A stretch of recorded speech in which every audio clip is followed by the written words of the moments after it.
அனைவருக்கும் வணக்கம். இன்றைக்கி ஹிந்தி நியூஸ் பேப்பரில் என்ன முக்கியமான நியூஸஸ் இருக்குது அப்படிங்கிறத பார்ப்போம். ஸோ ஃபஸ்ட்டு பார்த்தோம்னா நமக்கு தமிழ்நாடு பிளானிங் கமிஷன் மாநில திட்டக்குழு இருக்காங்க இல்லையா? ஸோ மாநில திட்டக்குழு ஒரு முக்கியமான விஷயம் பண்ணியிருக்காங்க. என்ன அப்படின்னு பார்த்தோன்னா, states draft water policy modes strategy for sustainable resource management and equity அப்படின்னு சொல்லி கொடுத்துருக்காங்க. அதாவது மாநில திட்டக்குழு ஒரு வரைவு நீர் கொள்கை அப்படிங்கிறத மாநிலத்துக்காக வெளியிட்டிருக்காங்க. ஸோ அதை பற்றின செய்திகளை தான் இந்த இடத்துல கொடுத்துருக்காங்க. எதற்காக மாநில திட்டக்குழு இந்த மாதிரி ஒரு பாலிசி, ஸ்டேட்டுக்குன்னு ஒரு வாட்டர் பாலிசி தேவையா அப்படின்னு பார்த்தோம்னா, நம்மளுடைய பெர் கேபிட்டா வாட்டர் அவைலபிலிட்டி அப்படிங்கிறது 900 கியூபிக் மீட்டர்ஸ் தான் இருக்குது அப்படிங்கிறது இந்த பாலிசியில், இந்த டிராஃப்ட் பாலிசியில் சொல்லியிருக்காங்க. ஆனால் இது தமிழ்நாடு அளவுக்கு. ஆனால் நேஷ்னல் லெவலில் பார்த்தோம்னா இந்த பெர் கேபிட்டா வாட்டர் அவைலபிலிட்டி அப்படிங்கிறது 1486 கியூபிக் மீட்டர்ஸ் இருக்குது. அப்போ சராசரி தனிநபருக்குன்னு இருக்கக்கூடிய தண்ணியின் அளவு தமிழகத்தில் கம்மியாக இருக்குது. அப்போ தமிழகத்தில் 34 ரிவர்ஸ் இருக்குது. அதில் 17 வந்து மேஜர் ரிவர் பேசினாக இருக்குது. இந்த மாதிரி நிறைய வளங்கள் இருந்தாலுமே மழைப்பொழிவும் நல்லா தான் இருக்குது ஒரு சில ஆண்டுகளை தவிர. இருந்தாலுமே நம்மளுடைய தனிநபர் நீர் பயன்பாடு அப்படிங்கிறது நேஷ்னல் லெவலில் கம்பேர் பண்ணுறப்ப கம்மியாக இருக்குது. அப்போ ஆப்டிமம் யூஸ் ஆஃப் ரிசோர்ஸஸ் அப்படிங்கிறது தான் இந்த இடத்துல பேச வராங்க. சரியான முறையில் நீரை வந்து நம்ம பயன்படுத்தணும். அதற்கு மத்திய தமிழக அரசாங்கத்தினுடைய திட்டக்குழு ஒரு சில பரிந்துரைகளை வந்து நமக்கு சொல்லியிருக்கிறாங்க. என்ன மாதிரியான பரிந்துரைகள்லாம் இருக்குது அப்படின்னு பார்த்தோம்னா, முதல்ல இவங்க ஐடென்டிஃபை பண்ண விஷயங்கள், இந்த டிராஃப்ட் பாலிசியில் என்ன சொல்லியிருக்காங்க அப்படின்னு பார்த்தோம்னா, ஒரு சீரியஸ் கன்சர்ன் அப்படிங்கிறத சொல்லியிருக்காங்க. என்ன அப்படின்னு பார்த்தோம்னா, private commercial water extractors and suppliers in the state. அதாவது நமக்கு இந்த ப்ரைவேட்டாக நிறைய பேர் வாட்டரை வந்து எக்ஸ்ட்ராக்ட் பண்ணி சப்ளை பண்ணுறாங்க இல்லையா? உதாரணத்துக்கு இந்த இடத்துல என்ன சொல்ல வராங்க அப்படின்னு பார்த்தோம்னா, தண்ணி லாரிகள்லாம் இருக்குது இல்லையா? சென்னை மாதிரியான நகரங்களில் தண்ணி லாரிகளை நீங்கள் நல்லா பார்க்க முடியும். ஸோ இந்த மாதிரியான இவங்கள தான் என்ன சொல்கிறாங்க, private extractors of commercial water and then supplies in the state அப்படின்னு சொல்கிறாங்க. ஓகேங்களா? ஏன்னா இந்த டிமாண்ட் சப்ளை அப்படிங்கிறது இவங்க தான் பண்ணிகிட்டு இருக்காங்க. நமக்கு தண்ணி டிமாண்ட் இருக்குது, சப்ளை அவங்க கொடுக்குறாங்க. இருந்தாலுமே அந்த ஒரு சப்ளை கேப்பை அட்ரஸ் பண்ணுறதுல இவங்களுடைய ரோல் வந்து பெரிய ரோல் தான் இருக்குது. ஓகேங்களா? இந்த ப்ரைவேட் வாட்டர் டேங்கர்ஸ், வாட்டர் லாரிஸோட ரோல் இருந்தாலுமே இவங்க எல்லாருமே பார்த்தோம்னா அன்ரெகுலேட்டடாக இருக்காங்க. ரெகுலேஷன் அப்படிங்கிறது இவங்களுக்கு கம்மியாக தான் இருக்குது அப்படிங்கிறத சொல்லியிருக்கிறாங்க. அப்போ இந்த தண்ணி லாரிகள் எங்கேருந்து தண்ணி எடுக்கிறாங்க, என்ன குவாலிட்டி ஆஃப் தண்ணியை எடுக்கிறாங்க, அது என்ன முறையில் வந்து எடுக்கிறாங்க, அந்த இடத்துல இருக்கக்கூடிய கிரவுண்ட் வாட்டரோட நிலை என்னவா இருக்குது, இது எல்லாத்தையுமே ரெகுலேட் பண்ணணும். இந்த தண்ணி லாரிகளையும் அவங்க ஒரு இவ்வளோ லிட்டருக்கு எவ்வளோ ப்ரைஸ் பண்ணுறாங்கன்றது எல்லாத்தையுமே ரெகுலேட் பண்ணணும் அப்படிங்கிறத சொல்லியிருக்கிறாங்க. ஓகேவா? ஸோ அதை தான் ஃபஸ்ட்டு சொல்லியிருக்காங்க. ஸோ அது எல்லாத்தையுமே அந்தந்த லோக்கல் பாடிஸ் எங்கேருந்து தண்ணி எடுக்கிறாங்களோ அந்த லோக்கல் பாடிஸோடு அவங்க ரிஜிஸ்டர் பண்ணியிருக்கணும் அப்படிங்கிறத சொல்ல வராங்க. சரியா? அது மட்டும் இல்லாமல் ஒரு 3 முக்கியமான அமைப்புகளை உருவாக்கணும் அப்படிங்கிறத சொல்லியிருக்காங்க. என்ன அமைப்புகள் அப்படின்னு பார்த்தோம்னா, தமிழ்நாடு வாட்டர் ரிசோர்ஸ் அத்தாரிட்டி அப்படிங்கிறத உருவாக்கணும்னு சொல்லியிருக்காங்க. ஓகேங்களா? Tamil Nadu water resource authority.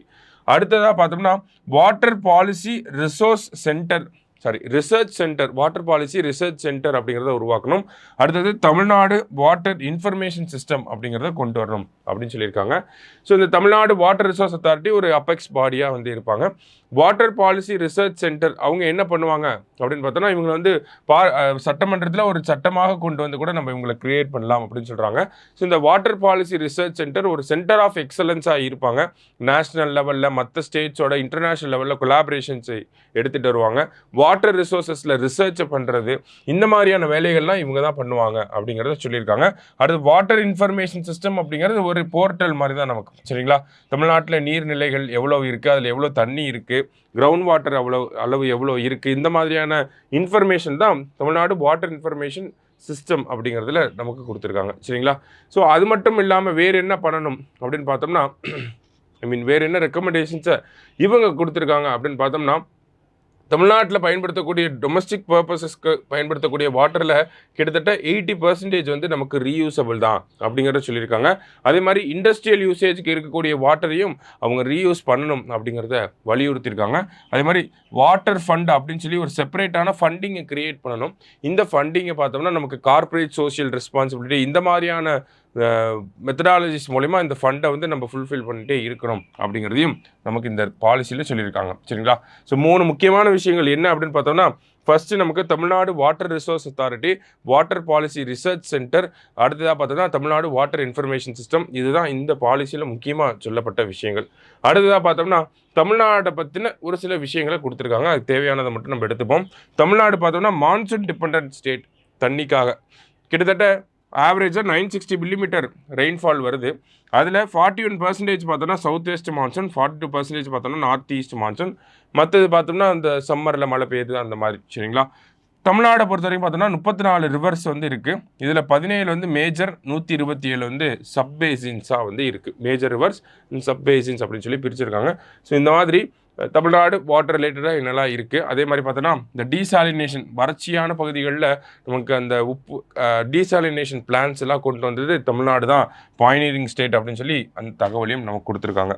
So ஒரு டிராஃப்ட் பாலிசி அப்படிங்கிறத வெளியிட்டிருக்காங்க. அதை பற்றி தான் நம்ம இந்த இடத்துல பார்த்துருக்கோம். சரியா?